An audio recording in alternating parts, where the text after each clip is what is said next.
Europe میں کسی زمانے میں بات آئی تھی کہ مذہب لعنت ہے، نعوذ باللہ. میں نے اس کے اوپر ویڈیو کروائی تھی کہ مذہب نعمت ہے جو آپ کو ایک ڈسپلن لائف دیتا ہے. وہ چیزیں جو آپ نے کیٹر فار بھی نہیں کی ہوتی، آپ کو کوئی توجہ دلائے تو آپ کو پتا چلے گا واقعی یار یہ کتنی نعمت ہے.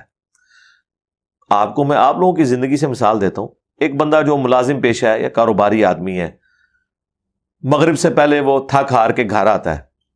اب مجھے بتائیں اگر اس نے مغرب کی نماز یا عشاء کی نماز نہ پڑھنی ہو تو وہ تو سو جائے گا، رات کو 1:30-2 بجے اٹھے گا بھوک کے ساتھ، روٹی کھائے گا، اس کے بعد سونے کی کوشش کرے گا، نیند نہیں آئے گی، فجر تک جاگا رہے گا، پھر آفس کا ٹائم آئے گا تو اسے نیند آنا شروع ہو جائے گی. تو کیسی فضول قسم کی زندگی اس کی ہوگی.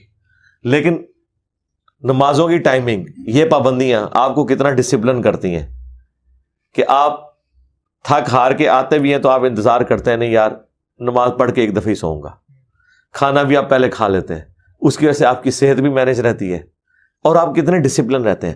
اور یہ وہ چیزیں جو آپ ہزاروں ڈالر دے کے جو نیوٹریشن ہے ان کو آپ ہائر کرتے ہیں، وہ آپ کو بتا رہے ہوتے ہیں جی اینج کرو جی اینج کرو جی ایس ڈائٹ تے شفٹ ہو جاؤ جی تے اے ہو جاؤ جی ہو جائے. آپ ریگولر لائف اس طریقے کے مطابق گزاریں، آپ کو ان چیزوں کی ضرورت ہی نہیں پڑے گی. آج آپ کو لوگ قائل کر رہے ہیں جناب یہ والی ورزش کریں، آپ کو بھی نماز کے اوپر توجہ کریں کہ کس قسم کی ورزش ہے یہ جو آپ کو ایکٹیو رکھتی ہے. تو اللہ تعالیٰ نے آپ کی زندگی کے اندر یہ ساری چیزیں رکھی ہوئی ہیں. مجھے بتائیں اگر یہ نمازوں کا سلسلہ نہ ہو تو کوئی شخص 5 دفعہ اپنا منہ دھوئے گا، ناک کو صاف کرے گا؟ اتنی بیزی لائف ہے. یہ پرفیوم کیوں آئی ہے فرانس میں؟ کئی مہینے تک وہ نہاتے ہی نہیں تھے تو بدبو کو اوور کم کرنے کے لیے پرفیوم لگا لیتے تھے.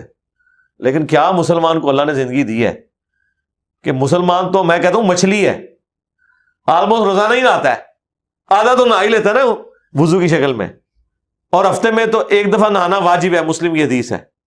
اور پریفریبل یہ ہے کہ جمعے کے دن نہائے، جمعے کو نہیں نہا سکتا ہفتے میں کسی ایک دن نہا لے. اور باقی جو جنابت کے ساتھ غسل کا جو ایک طریقہ اللہ نے اٹیچ کر دیا ہے، پھر ناک کی صفائی وضو کے دوران، اور باقی یہ چہرہ دھونا، یہ ساری چیزیں آپ کبھی ڈاکٹر سے پوچھیں. یہ چیزیں ان لوگوں کو جن کا ریلیجن سے کوئی تعلق نہیں انہیں بتائی جاتی ہیں کہ بھائی آپ نے دن میں کم از کم 2 دفعہ منہ دھونا ہے یار، یہ آپ کی جو اسکن کی جو الرجی ہے نا یہ اس وجہ سے ہے کہ آپ صفائی کریں. لیکن ایک نماز پڑھنے والے کو تو کہنے کی ضرورت ہی نہیں ہے، اس کا تو ابھی منہ خشک نہیں ہوا ہوتا تو اگلی نماز کا ٹائم آ جاتا ہے. اور یہ سارے کے سارے سسٹم، یہ وہ ان سین چیزیں ہیں جو اتنی زیادہ ہیں جو انسان دھکے کھا کھا کے سیکھتا ہے، اور وہ ریلیجن میں اللہ تعالیٰ نے آپ کی زندگی کا حصہ بنا دی ہوتی ہیں، اور اس کی وجہ سے کیا کچھ ہو رہا ہوتا ہے پیرلل میں آپ سوچ نہیں سکتے. کتنی آپ کی ایکٹیو لائف چل رہی ہوتی ہے، کتنی ریگولر لائف چل رہی ہوتی ہے.